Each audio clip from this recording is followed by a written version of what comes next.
We welcome the Hall of Fame coach, soon to be inducted, in fact, tonight by the time you watch this. Chris Cissell is with us. Welcome, Coach, and congratulations on the Hall of Fame honor. Thank you, Rick.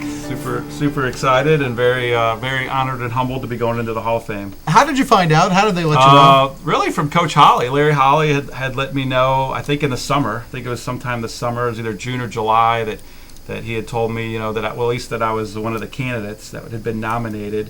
And I think there was a vote, later. But then got a real nice letter in the mail from Dr. Bailey making it official in July, and have been just kind of excited and honored and humbled and thinking a lot about the Jewell career.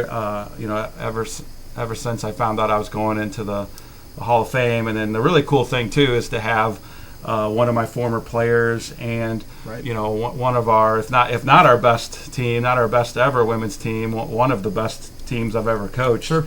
Going into the Hall of Fame with us with our 2003 Final Four team. Yeah. Well, let's talk about that team, and then we'll get back to talking about you. But that team, Final Four, what else do we need to know about that team? Okay, well, that team was unbelievable.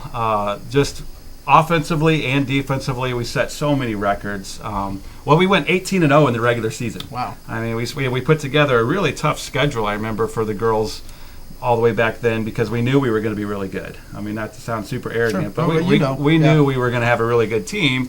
So we were trying to set up as many tough games as possible to really challenge them, as many other nationally ranked teams, so we could, try to get a good seed at the national tournament and everything. And just to go 18-0 was just, crazy.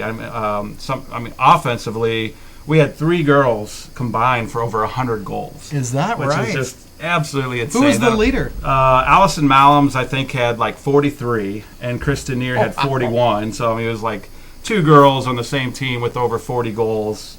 So 2 girls. We were 21-1-1 by the end of the season, and to have 2 girls with over 40 goals, and then we had a freshman on the team that year, Shannon Eberly, who had 19 goals.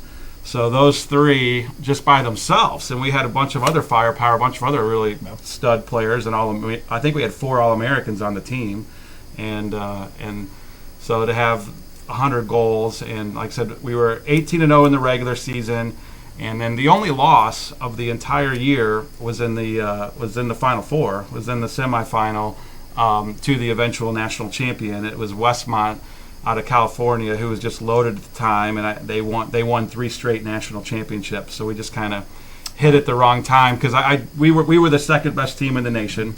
It pains me to say it, but Westmont was better than us. But we were the second best team in the nation. And one thing I'll never forget about that team too is we.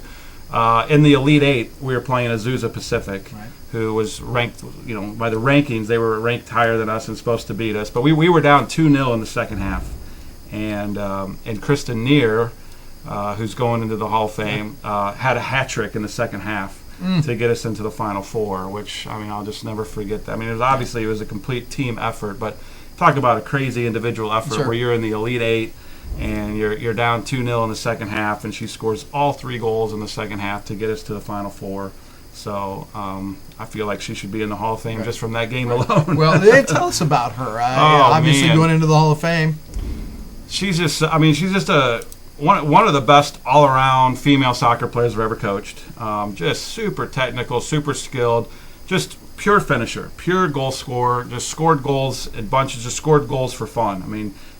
From Kansas City area, went to Oak Park High School, and broke all kinds of records in high school for goals. And then we were fortunate enough to talk her into coming here and playing with us. And she had 139 goals. 139 goals during her. That's a lot. Oh, it's crazy. It's crazy to have that many goals in college. And so, and obviously, she was marked like, everybody, every team put their best defender on her, or every team went into the game with their whole game plan to try to shut her down, and still 139 goals. And the other thing too that I think people forget is what a team player and what a great playmaker she was as well, because she had 82 assists, or 82 or 84 assists. That's a lot of points. Yeah, she ended up being the all-time college soccer all-time leading scorer at all levels, Division I, II, III, NAIA. So that was pretty cool. That makes you a pretty good coach when you have players like that. So that was a really, really special team, a really special year. I don't know if I'll ever have a team that can duplicate those kind of numbers, or that, to go 18-0 in a regular season is just crazy. And we've had some awesome teams over the years, but that's the only women's team that made it to a Final Four. I think we had 2 Elite Eight teams, so we had some other crazy good teams that hopefully will be getting this type of honor in the future as well. But to go 21-1-1 and get to the Final Four is pretty special. Chris, you kind of make a joke that you didn't have to coach that team well, but obviously you are a good coach. You left Jewell in 2011 and go to UMKC. You've had some great success there, Coach of the Year in the conference, and as you were telling me the other day, playing some Division I teams and playing them well. We're doing very well. We're in the WAC. We're in the Western Athletic Conference. We're currently 7-3 right now. Big weekend for us this weekend with Utah Valley and Seattle coming in. They're the other top 2 teams in the WAC, and we're playing well. We've got a good team, kind of like what I did here at William Jewell. I'm recruiting very, very locally. Right. The majority of our players, majority of our team comes from the Kansas City metropolitan area, which I'm really proud of, and I know when I was here at Jewell, they were really proud of that, and UMKC the same way. They love the fact that we're having so much success with local talent. But we're 7-3 right now. We've played a really, really tough schedule. We went to Arkansas, big SEC power, and only lost 1-0 to them, and really played them well. I mean, we could have easily won that match, but that's soccer. And then one of our only other losses this season was to Oklahoma State, who's a Big 12 power and has been to 9 straight Division I national tournaments, and they beat us 2-1. 2 years in a row now we've been in the WAC conference tournament championship game. Wow. And we've lost both games to Seattle University, who's just very, very good. They're a nationally ranked Division I program, so that's how close we've been. Yep. You, as we said, left in 2011 to go to UMKC, but you also, if memory serves, were a player here at Jewell. Yes, correct? Yes. What was your playing career like? It was fun. It was we weren't very good. We weren't very good in the years I was here, and I'm sure all my teammates will be mad at me for saying that because that's just a coach making an evaluation. Yeah, right? we weren't very good. I think the best record I had as a player here was 10-7-1.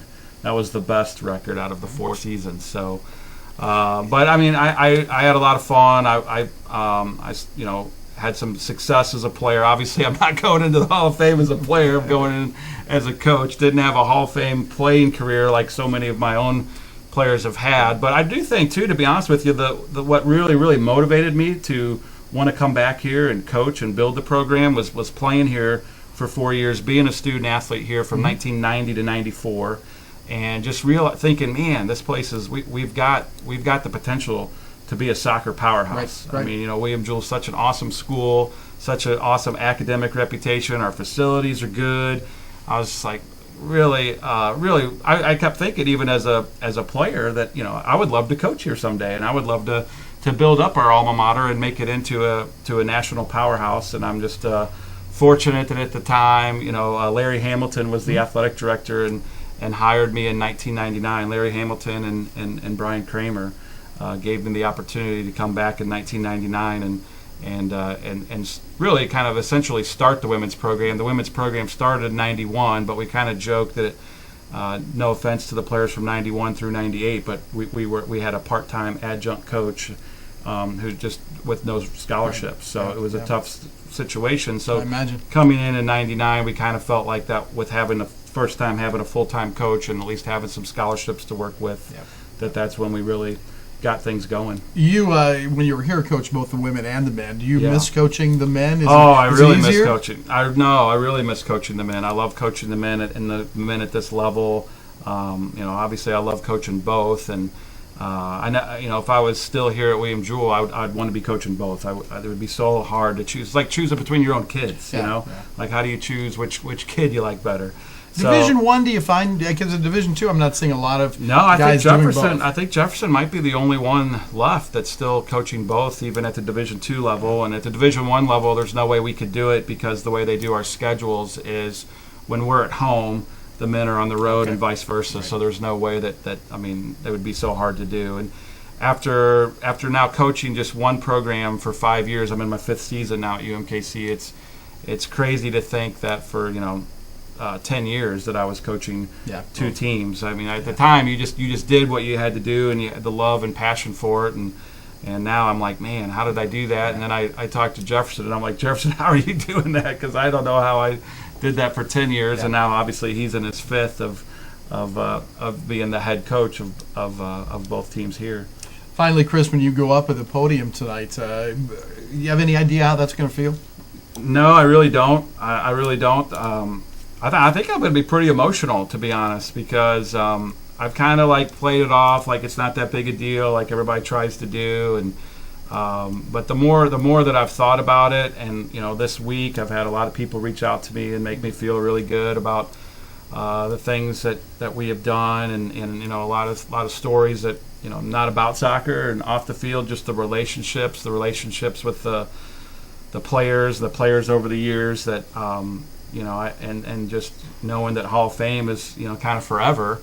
I think it's going to be an emotional time for me because this place has meant so much to me. As being I'm going to get emotional right now, but just playing here for 4 years, being a student athlete here, being a William Jewell alum. I met my wife here.